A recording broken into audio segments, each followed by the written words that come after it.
దార్శనికుడు చంద్రబాబు కళ, కరువు నేలల్లో నేటి జల కళ. రాళ్ళు రప్పల హైదరాబాద్ నగర శివారు ప్రాంతాలలో బాబు వేసిన ఐటీ పునాది నేడు హైదరాబాద్ మహానగరమైంది.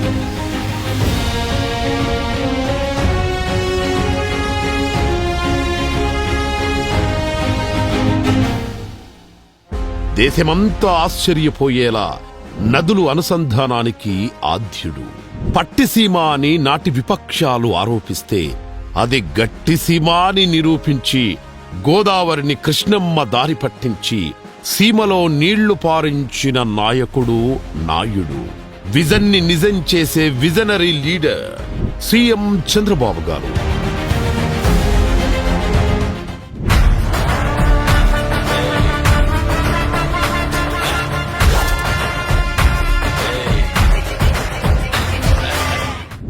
కరువు రహితంగా ఆంధ్రప్రదేశ్ రాష్ట్రాన్ని నిలిపేందుకు భారీ సాగునీటి ప్రాజెక్టుల రూపకల్పన చేశారు. అదే రాయలసీమ నీటి అవసరాలు తీర్చే బాహుబలి ప్రాజెక్టు బనకచెర్ల. అసలు ఎందుకీ ప్రాజెక్టు ప్రతిపాదన తెరమీదికొచ్చింది? ఈ స్థాయిలో బనకచెర్ల చెరువు పూర్తయితే కలిగే ప్రయోజనాలేంటి అనే అనుమానాలను, సందేహాలను సీఎం చంద్రబాబు గారు తనదైన విజన్తో వివరించారు. పోలవరం పూర్తి కానుంది.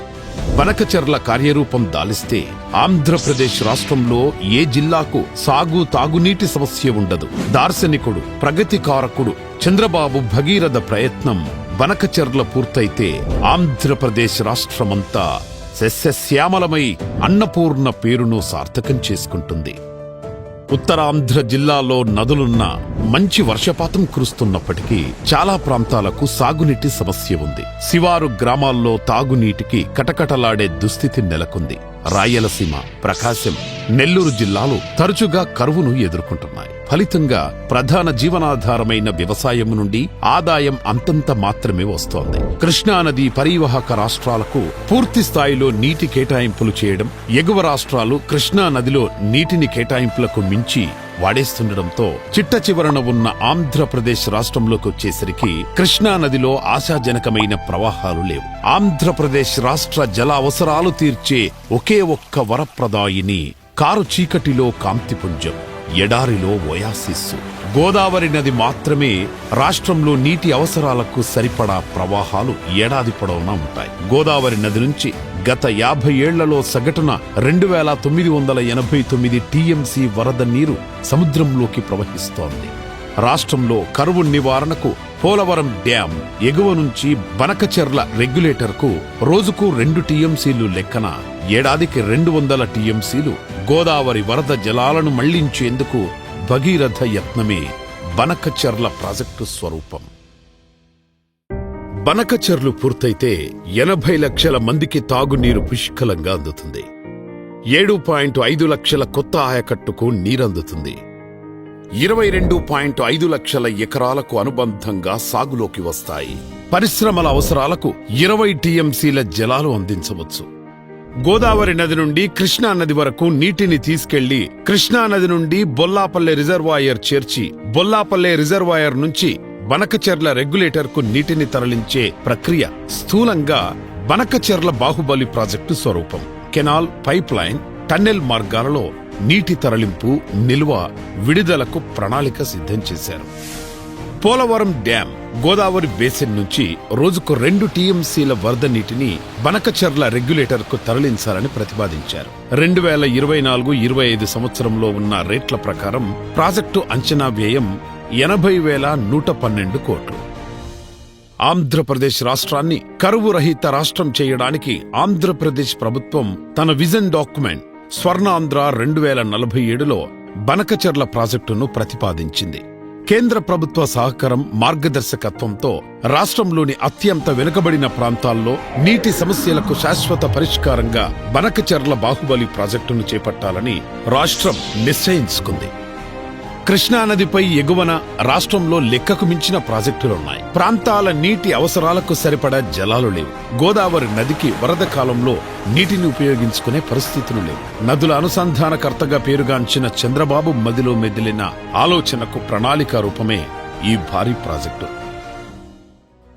వరద గోదావరి పోటెత్తితే ఒక్క ఏడాదిలోనే సరాసరి 2989 టీఎంసీల వరకు సంద్రంలో కలుస్తున్నాయి. వృధాగా సాగరాన్ని చేరే ఈ జలాల్లో ఏడాదిలోగా 200 టీఎంసీలు వాడుకుని రాయలసీమతో పాటు రాష్ట్రంలో తాగు సాగు పారిశ్రామిక అవసరాలు తీర్చవచ్చనేది చంద్రబాబు గారి ఆలోచన. గోదావరిలో వరద సమయంలో పోలవరం ప్రాజెక్టు ఎగువ నుంచి రోజుకు 2 టీఎంసీల నీటిని కాలువ ద్వారా కృష్ణానదికి మళ్లిస్తారు. కృష్ణానది నుంచి నాగార్జున సాగర్ కుడి కాలువ ద్వారా బొల్లాపల్లి రిజర్వాయర్కు తరలిస్తారు. 200 టీఎంసీలు నీటి నిల్వ సామర్థ్యంతో బొల్లాపల్లి రిజర్వాయర్ సిద్ధం చేస్తారు. బొల్లాపల్లి నుంచి 31 కిలోమీటర్ల మేర నిర్మించే టన్నెల్ ద్వారా బనకచెర్ల రెగ్యులేటర్కు నీటిని తరలిస్తారు. బనకచెర్ల హెడ్ రెగ్యులేటర్ నుంచి తెలుగు గంగా, ఎస్ఆర్బీసీ, నిప్పులవాగుకు నీరు చేరుతుంది. నిప్పులవాగు ద్వారా సోమశిల, కండలేరుకు నీరందిస్తారు.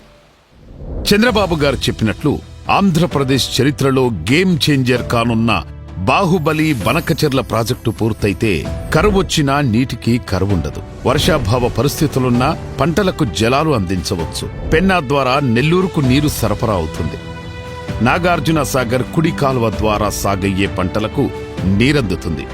ఉమ్మడి ప్రకాశం జిల్లాలో కరువు ప్రాంతంగా ఉన్న వెలుగొండ ప్రాజెక్టు నీటి అవసరాలు కూడా తీర్చుతుంది. రోజుకు 2 టీఎంసీల లెక్కన నీటిని గోదావరి నుంచి తరలించాలంటే పోలవరం కుడి కాల్వను 17,000 క్యూసెక్కుల సామర్థ్యం నుంచి 30,000 క్యూసెక్కులకు పెంచాలి. తాడిపూడి లిఫ్ట్ స్కీమ్ కాల్వ సామర్థ్యాన్ని కూడా 1,500 క్యూసెక్కుల నుంచి 10,000 క్యూసెక్కులకు పెంచి నీటిని తరలిస్తారు. ప్రాథమిక అంచనాల ప్రకారం 80,000 కోట్ల వరకు ఖర్చయ్యే ఈ ప్రాజెక్టు కోసం 54,000 ఎకరాల భూముల సేకరణ చేయాలి. ప్రాజెక్టు రన్నింగ్ కి 4,000 కోట్ల మెగా విద్యుత్ అవసరం. పెద్ద మొత్తంలో ఫారెస్ట్ భూములు కూడా సేకరించాల్సి ఉంటుంది. ఈ ప్రాజెక్టు అవసరాన్ని, ప్రయోజనాలను కేంద్రానికి వివరించిన ముఖ్యమంత్రి కేంద్రం సాయం కోరారు. సాధ్యమైనంత త్వరగా ప్రాజెక్టుకు అనుమతులు పొంది టెండర్ల ప్రక్రియ పూర్తి చేయాలని సీఎం స్పష్టమైన ఆదేశాలిచ్చారు. ప్రణాళిక ప్రకారం అన్ని అనుమతులు సాధించి నిధులు సమకూరి అనుకున్న సమయానికి ఈ బాహుబలి ప్రాజెక్టు పూర్తయితే ఏపీ అభివృద్ధిలో గేమ్ చేంజర్ కానుంది.